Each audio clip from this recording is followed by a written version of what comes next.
Good morning, welcome to Ag Talk and Raw, where I talk raw about agriculture and other things that are on my mind. So I'm gonna make this video. I hope you can hear it okay. I'm in Kentucky right now. I'm in the motorhome, and I'm on my way to the Ag Expo in Louisville. But I was listening to a fella on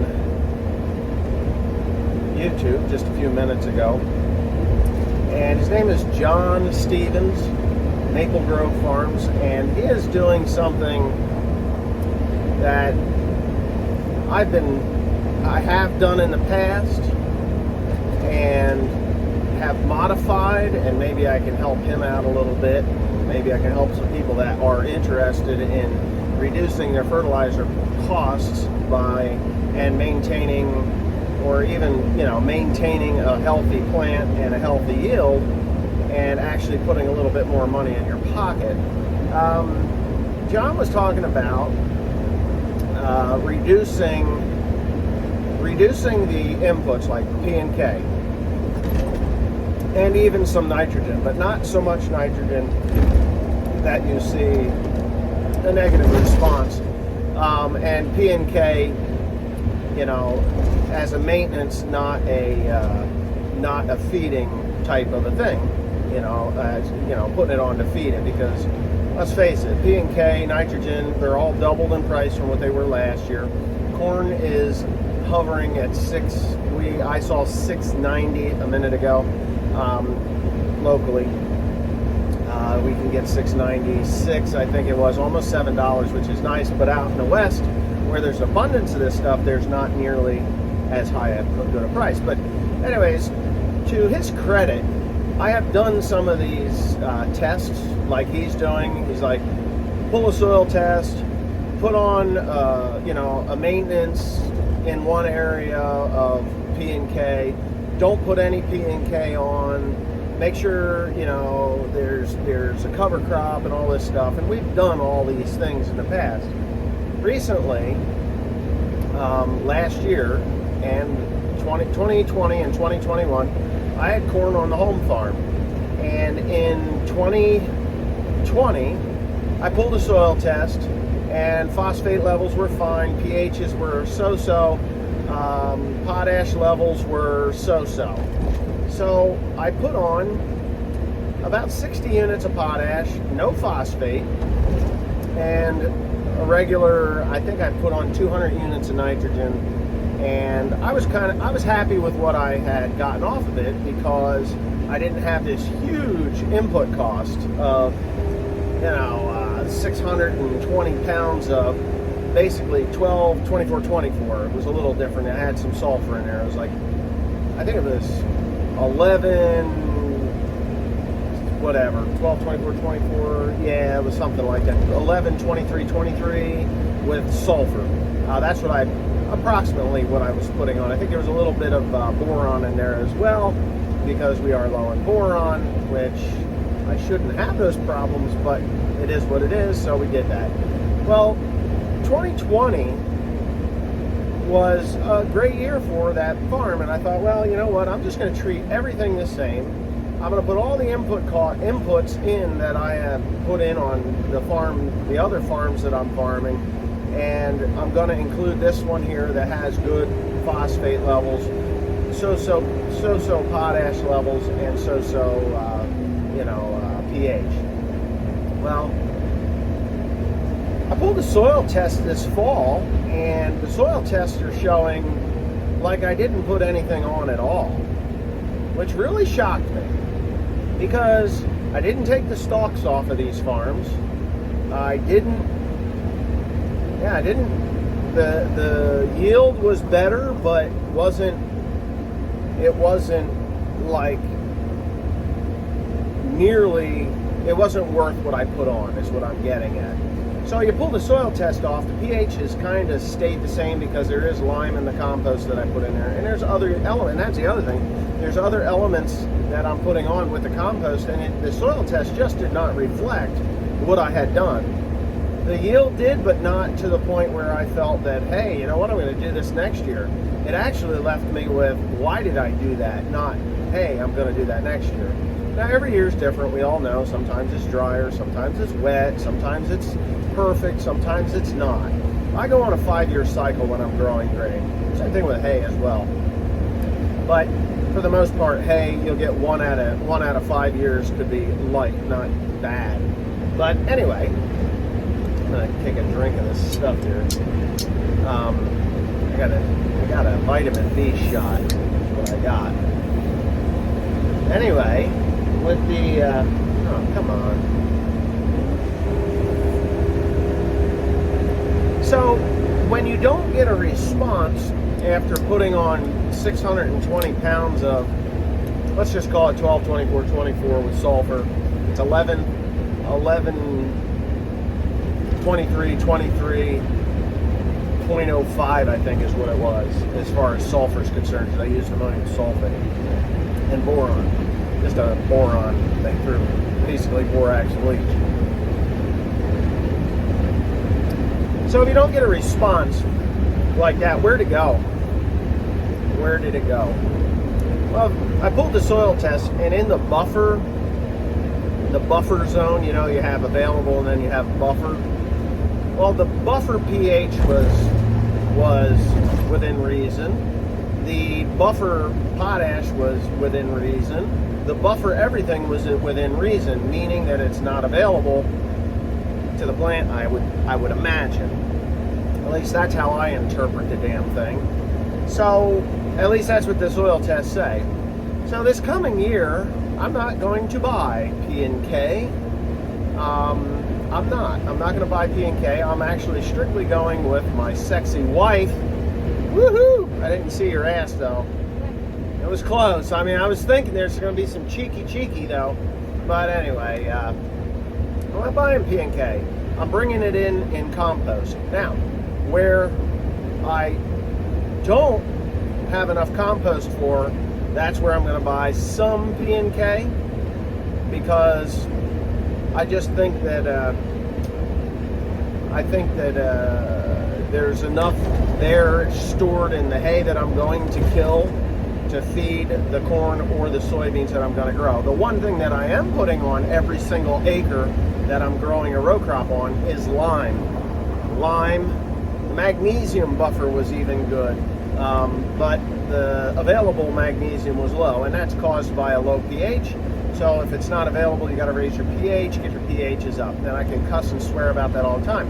So when I was listening to John, and he's talking about reducing these things and using cover crops and all that stuff. Well, what cover crops do, if you use the proper cover crops or the right cover crops for your area, they put a taproot deep in the soil, a foot, 2 feet, 3 feet deep, you know, places where all these nutrients are, because potassium, or K, potash, moves very, very slowly through the soil profile. Phosphate as well. They move slowly downward and downward and downward, and then they get to a point where they're out of reach of the crop you're growing. So you have to bring those up. All right, so if you use cover crops, you're pulling nutrients up from deep below, where you're not pulling a soil test from. And that's what he hasn't said yet, that, hey, I dug down 2 feet and pulled a soil test, and I found a whole bunch of nutrients that I didn't know I had, which I would implore John to do if he watches this video. He should dig a hole. Now, I have done this. I'll take the soil probe, bury that sucker as deep as it'll go, pull it out, dump it out, and that's 8 inches deep. And then go another 8 inches, which is 16 inches, drop that sucker down as far as I can get, pull that out, and then dump that sample. pH down there is not happy. It never is. It's always at least a point below whatever it is on the surface. So if you're at 6.8, you're going to be at 5.8 real deep. And that's food for thought as well for some of you guys that have a ripper and an idea of putting calcium deep in the soil. The fertilizer plant's going to say you're just wasting your time. But I know a guy that's done it, and he says, man, you do that and you open up a whole new world. And I agree with him, because I did this. Once upon a moldboard plow dream, I put lime on a field. It was 8 acres, and I plowed it down, and we put the nitrogen and the potash and the phosphate and the you know, everything on the NP and K on top, and the corn came up and it was kind of yellowish, and then all of the sudden, like when that corn was 7-8 inches tall, it greened up and took off like a son of a bitch. And we chopped it for the cows, and we pulled some tissue samples off of it and sent those away for analysis. And they said, hey, you know what? These plants are perfect. There is nothing new or better that they could have. They're running really well. And that was an 8-inch plow depth, moldboard plow depth of lime. And it worked really, really well. So I won't be doing that with a moldboard plow, but I'm thinking about doing it with a ripper. Pelletized lime and a couple of old John Deere fertilizer boxes, you know, a couple of them, and get it down there deep, but and see what happens. You know, get it 15-20 inches deep, put 1,000 pounds down there, or 200 pounds, probably 200 pounds to the acre deep would make a difference, but I don't know, we'll see. So, but anyways, and I think where John's he's on the right path, but I think that what he's missing is what's deep. He's like, yeah, my soil test doesn't look pretty. I'm not going to go broke to have a pretty soil test. The reality is your plants, as you no-till or no-till or minimum till or strip till or vertical till, however you want to do it, no-till, vertical till, strip till will allow the deep soil to loosen up through the natural healthy soil. It has to be healthy. You have to have worms, and you have to have microbes, and that will create what they call an aggregate, which will store water, allow water to flow away. Water will come up easier than it goes down. Hard soil does not allow water to penetrate. That's why there's a lot of runoff if you're in certain fields, if the ground is hard, because it's not healthy, and all this other stuff. So I think what John's experiencing is he's gone from ripping with a DMI, chisel plow, disc chisel deep, and cultivating, you know, disking and roller harrowing and all this stuff that he did years ago. Well, all those nutrients are really deep, and his soil is softening up because of the organic matter from cover crops and all this other stuff that he's doing with his soil health and grazing, rotational grazing. I think he's doing some of that. And what is happening is those roots are actually able to go down and pull that up. And the cover crops are going down and pulling that up. And the other thing with cover crops is they put a lot of carbohydrate down in the soil. And microbes and worms need that carbohydrate. That just, it's like giving a 3-year-old a cup of coffee and wondering why in the hell they're bouncing off of every wall in the house. That's what the carbohydrate does to the microbes and other living organisms in your soil. And it will also promote beneficial fungus growing in your soil. So, I don't know. That's just my take on what he's doing. I'm going down that path again. The reason that we kind of got away from it was because we didn't have a good source of manure anymore. Our cows were gone. We were no longer getting human element to put in, and I just couldn't get enough organic matter to get in the ground. But we were not doing the cover crops like we should be. Proper rotation, cover crops, and good soil management. And yeah, all you naysayers that think I'm crazy, try it. Take a 10-acre field somewhere.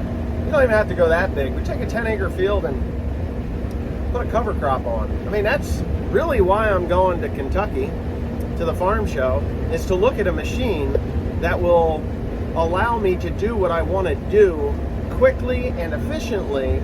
Even if it costs me $100 grand, it's going to allow me to do this quickly and efficiently with my compost, with my cover crops, with my planting wheat behind soybeans. I won't put it behind corn because of atrazine, but it's going to allow us to do this. My wife can run it. She likes to go fast, so a vertical tillage machine is where we're going to go. I'll reveal that to you on another video while I'm out there, possibly, who knows. But yeah, anyways, thanks for watching. John Stevens, if you're Maple Grove Farms, if you watch my channel, I'd really like to contact you. There's a lot of information that I have that I want to give to you, and I'm sure there's some things that we could share back and forth, and maybe we can benefit one another off of YouTube. I don't want to share my secrets though. I have some ideas and some things that I have done in the past, and I know to be that work that you have not used, and I know it's a cheap enough thing, and it will foliar feed the piss out of your soybeans, and you'll be like, that's impossible. But it's not impossible. It's totally possible, and it'll feed the soil, it'll feed everything. You're just gonna be like, wow, okay. So anyways, reach out, onelonelyfarmer@yahoo.com. Thank you.